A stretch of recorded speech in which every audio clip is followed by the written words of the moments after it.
मोक्ष दाता भगवान की जय। तो भगवान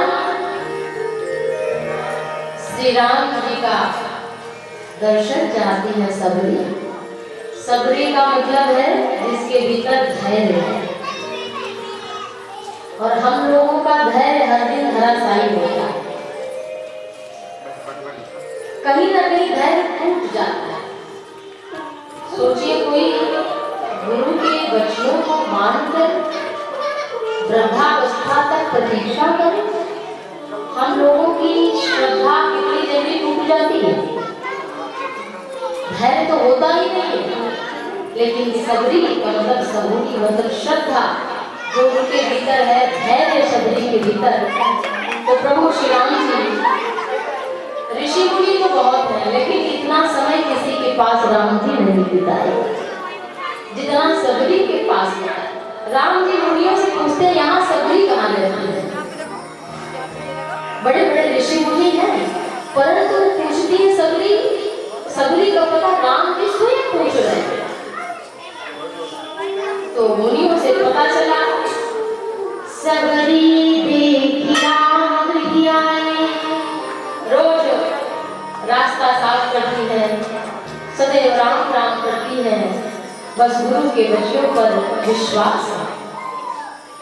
और जब राम जी आए तो मुनि के वचन मतलब गुरुदेव का वचन सत्य राम करके बड़ी प्रसन्न हुई। और जब नीचे झाड़ू बहारू लगा रही थी, पुष्प बिछा रही थी, और जब ऊपर नेत्र करके देखा तो सरसिज लोचन लाल लाल कमल के समान सुंदर भगवान के नेत्र। बाहु विशाला विशाल भुजाएं हैं हमारे रघुनाथ जी की। और प्रभु का स्वरूप इतना सुंदर है। जटा मुकुट, मुकुट किसका है? जटाओं का ही मुकुट है। उर्वन माला, और हृदय मतलब भगवान के गले में जंगली फूलों की माला है। तब भी भगवान अति सुंदर दिख रहे हैं। सबरी ऐसा प्रेम में मगन हो गई कि मुख से बचत नहीं है। मम गुण गावत पुलक शरीरा और गदगद गिरा नहीं बहारिया। भक्ति है कैसे हम पहचाने, कैसे किसी के भीतर भक्ति प्रकट हो गई उसकी पहचान है। जब आप अचानक रोने लगे, कभी अकेले में भी आपका गदगद कंठ हो जाए या किसी के समक्ष कहते सुनते रोम रोम पुलकित हो जाए, तब समझना भगवान की भक्ति ने दस्तक दिया। तो प्रेम मगन मुख वचन न आवा, मुख से वाणी नहीं निकलती, बार बार भगवान के चरणों में प्रणाम करते हैं। अच्छा, वैसे तो आप सभी ने देखा होगा कि जब हमारे आपके घर कोई आता है तो उसके चरण भी धोने होते हैं। पहले लोग बैठाते हैं कि चरण धोते हैं? बताइए, पहले कोई आता है तो पहले बैठाते हैं, पहले चरण धो देते हैं, बैठाते हैं। लेकिन सबरी ने उल्टा काम किया है। लिखा है सागर जल ले चरण पखारे, पुनि सुंदर आसन बैठारे। पहले राम जी के चरणों को धो दिया, पखार दिया, फिर कहा प्रभु जी बैठिए। इतना प्रेम में भाव में भावित है कि देखिए जब कोई मगन हो जाता है तो विधि भूल जाता है।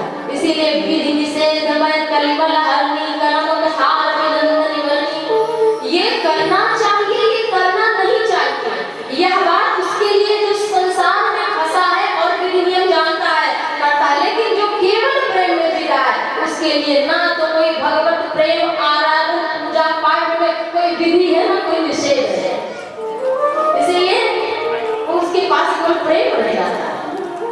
तो सादर जल ले चरण पखारे, पुनि सुंदर आसन बैठाए, फिर सुंदर आसन पर बैठाया है। सबने कहा भगवान को, भगवान भी स्वीकार किया।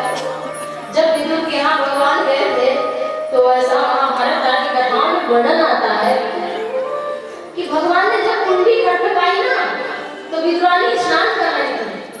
जब 5 गांव मांगने के लिए भगवान आए थे कृष्ण, तब कुंडी खटखटाया तो विद्वानी स्नान